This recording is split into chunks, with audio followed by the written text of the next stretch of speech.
بسم اللہ الرحمن الرحیم۔ السلام علیکم۔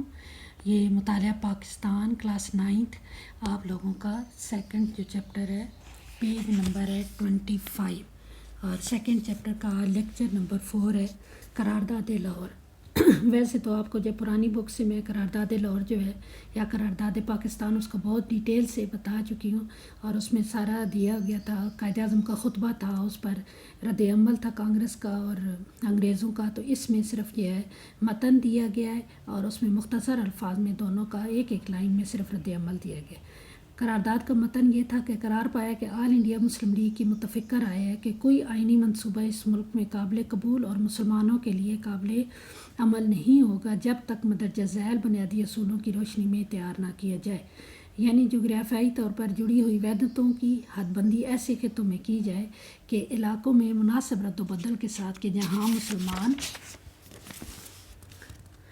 اکثریت میں ہیں، ہندوستان کے شمال مغربی اور مشرقی سے ان کی تشکیل اس طرح آزاد ریاستوں کی شکل میں کی جائے کہ اس میں شامل ہونے والی وحدتیں خود مختار ہوں، انہیں مکمل اقتدار حاصل ہو۔ اس کے علاوہ ان وحدتوں اور خطوں میں اقلیتوں کے حقوق کا خیال رکھا جائے اور وہ علاقے جہاں مسلمان اقلیت میں ہوں وہاں بھی ان کے حقوق اور مفادات کا تحفظ کیا جائے۔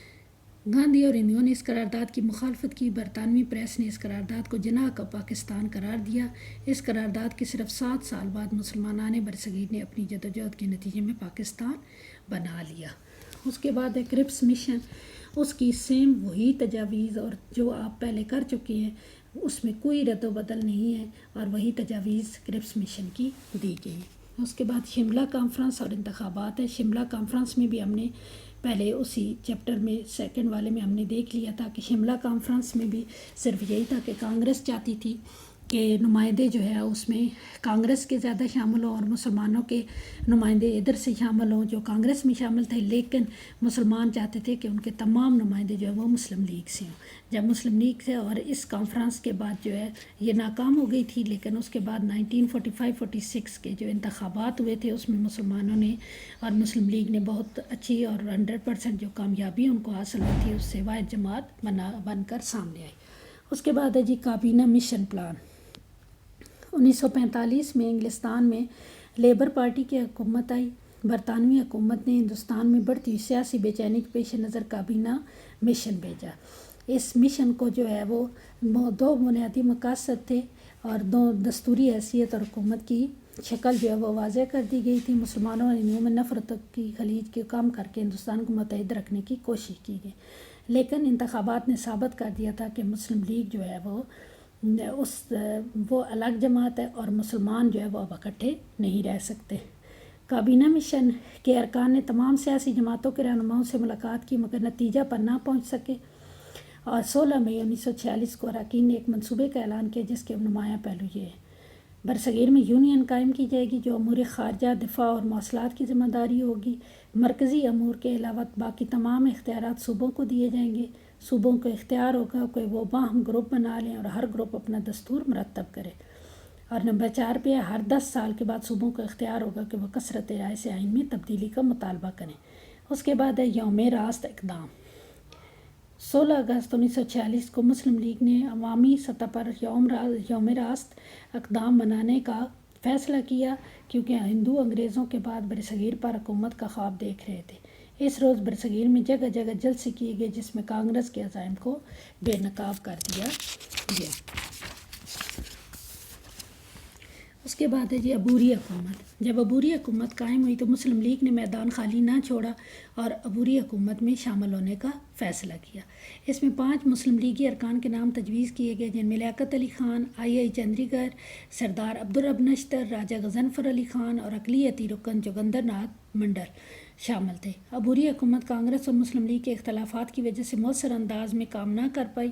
ان حالات میں مسلم لیگ کا 2 قومی نظریے کی بنیاد پر الگ وطن کا مطالبہ زور پکڑتا گیا۔ وزیر اعظم برطانیہ نے 20 فروری 1947 کو اعلان کیا کہ حکومت جون 1948 کو اقتدار جو ہے وہ منتخب نمائندوں کے حوالے کر دے گی۔ اس کے بعد یہ 3 جون 1947 کا منصوبہ شامل ہے۔ اس میں تو برصغیر کی تقسیم کا اس میں اعلان کیا گیا کہ 14 اگست 1947 کو اقتدار ہندوستان کے نمائندوں کے حوالے کر دیا جائے گا۔ 3 جون 1947 کے منصوبے میں ایک شک تھی کہ پنجاب اور بنگال اسمبلیوں کے ہندو اور مسلمان ارکان کے الگ الگ اجلاس ہوں گے۔ یہ بھی فیصلہ کیا گیا کہ ان صوبوں کو تقسیم کر دیا جائے اور صوبوں کی حد بندی ایک کمیٹی جو ہے وہ کمیشن کرے گا۔ سندھ اسمبلی کثرت رائے سے صوبے کے مستقبل کا فیصلہ کرے گی۔ صوبہ سرحد اصلاحات کے عوام پاکستان یا بھارت میں شمولیت کا فیصلہ استصواب رائے کے ذریعے کریں گے، جبکہ بلوچستان کا فیصلہ شاہی جرگہ کرے گا۔ سندھ اسمبلی نے پاکستان میں شامل ہونے کا فیصلہ کیا۔ اس کے بعد قانون آزادی ہند 1947۔ 3 جون کے منصوبے کو عملی جامہ پہنانے کے لیے برطانوی پارلیمنٹ نے 18 جولائی 1947 کو قانون آزادی ہند منظور کیا۔ ہندوستان کو 2 ریاستوں پاکستان اور بھارت میں تقسیم کر دیا گیا۔ اس کے بعد ریڈ کلف ایوارڈ۔ پنجاب اور بنگال کے علاقوں کی تقسیم کا فیصلہ ہونے لگا تو برطانوی حکومت نے سر ریڈ کلف کی سربراہی میں ایک حد بندی کمیشن قائم کیا، اور جس میں پنجاب کی حد بندی کے لیے پاکستان کی طرف سے جسٹس محمد منیر، جسٹس دین محمد، جبکہ بھارت کے نمائندے جسٹس مہر چند مہاجن اور جسٹس تیجا سنگھ تھے۔ یہ سب حضرات ہائی کورٹ کے جج تھے۔ اس کے بعد بنگال کی حد بندی کے لیے پاکستان کی طرف سے جسٹس ابو صالح محمد اکرم اور ایس اے رحمان، جبکہ بھارت کی طرف سے سی سی بسواس اور بی کے مکرجی تھے۔